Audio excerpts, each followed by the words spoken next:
that when any form of government becomes destructive to the rights of the people, it is the right and duty of the people to alter or abolish. Dave Hepperly, Matt Plunder, Frank Kodak, all of these men, these women,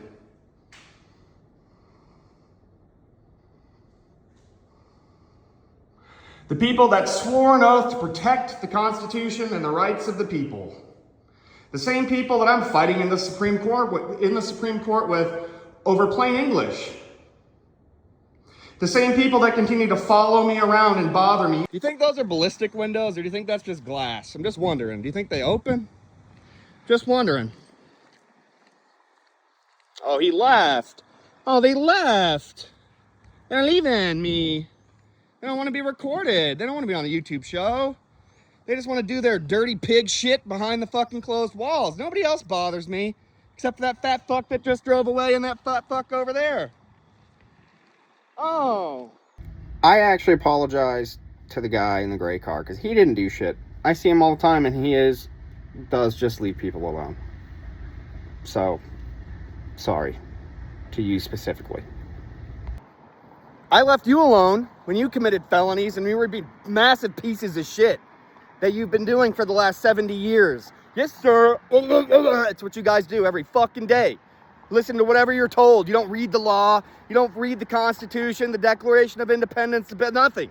You don't do fucking anything but eat donuts, you fat fucks. Well, I just want to remind everybody, now that we have metal detectors on the doors, let's not forget that that room right there is a courtroom. Right? That's a courtroom. Over there is where the prosecutor stays. Oh shit. That's a roof that's the same. Oh, maybe I can't see in there. Maybe I can only see the clerks from that rooftop over there. Well, wait a minute. Ooh, that rooftop, what do you think that is? 700 yards? From that building, that rooftop over there? Wait, you guys have metal detectors. You guys got metal detectors. All these people doing all that illegal, unconstitutional work. So I asked this sheriff that I run into at the gas station. I go, you're breaking the law. Well, I'm not breaking the law. I said, I lifted up my shirt. I said, I don't have a gun, but if I did have a gun, would you arrest me? And he goes, yeah, you're a felon. You're breaking the law. You broke the law last time. You've probably broken the law 100 times in your career, and you probably felt good about doing it. And I'm not talking about the people that committed crimes or robbed somebody or had 40 pounds of meth in their trunk and had a gun or whatever. That's not who I'm talking about. You guys have arrested hundreds, if not thousands or tens of thousands of people over things that aren't actually felonies. Let's not forget that way back at the beginning, when you guys accused me of being a felon, I was not a felon. I had a misdemeanor from when I was 19 years old, and the only thing that charge was carrying a handgun without a permit. I'm a grown man in America. I can carry a gun. I was 19 years old. I lived in Iowa by myself. I didn't need your permit then, and I don't need it now, and I never did. Nobody ever did. You guys were flat out wrong about the permit system. You were flat out wrong about felons. You're wrong.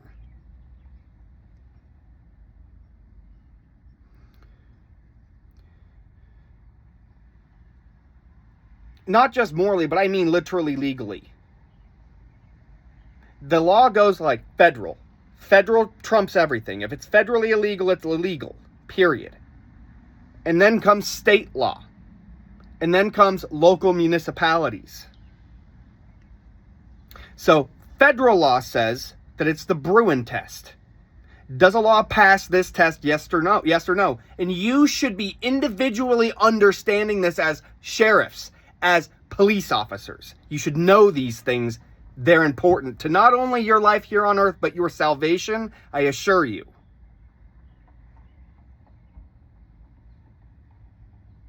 The Bruin decision governs at a federal level how you look at gun laws. to decide if it's constitutional or not. And it's by the history, text, and tradition standard. If it doesn't fit in with the history around the time that the Constitution was ratified back in the 17 and early 1800s, it's not constitutional. So if it wasn't a law in that time, or there's not something you can point to and go, hey, we had a law like that back then. Felons didn't exist until the 70s, federally. 1918 USC, that whole code, all of that, for the felon in possession, all of that shit came in the 1900s, late 1900s. Late. It doesn't fit with the history of our country around the time the Constitution was ratified, and that's the test. So it doesn't fit in with that. Let's look at the text of the Second Amendment. A well-regulated militia being necessary to the security of a free state, meaning the state can't be free without it. The right of the people to keep and bear arms shall not be infringed. That's the text. So you can't go and argue and say, oh, well, no, it says shall not be infringed. That doesn't mean to pass a law saying we can't carry something. That doesn't mean you can't do it. Machine guns, small explosives, all of that stuff, you guys don't have a right to regulate it. It's for use by the militia. And if you guys go full fucking tyrant, it's for use against you by the militia. You, the government, the sheriff's department, the police, the governor, the courthouse, whoever it may be. That's the core principle of this country. So if it doesn't pass the history, text, or tradition, because there was no law banning felons, and they didn't even exist until the late 1900s. There was no law banning them. You can't point to a law and say that it fits in with that analysis, and that's the federal level. Okay. So let's say you do pass the federal level. Let's say you make some fucking workaround argument. Well, now we're going to go down to the Iowa Constitution, because that governs. And that says, the right of the people to keep and bear arms shall not be infringed. The sovereign state of Iowa recognizes this right to be a fundamental individual right.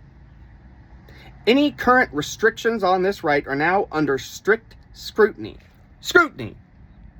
You should be scrutinizing every single one of your laws around guns, and you should be looking up to the federal standard, which is the Bruin test.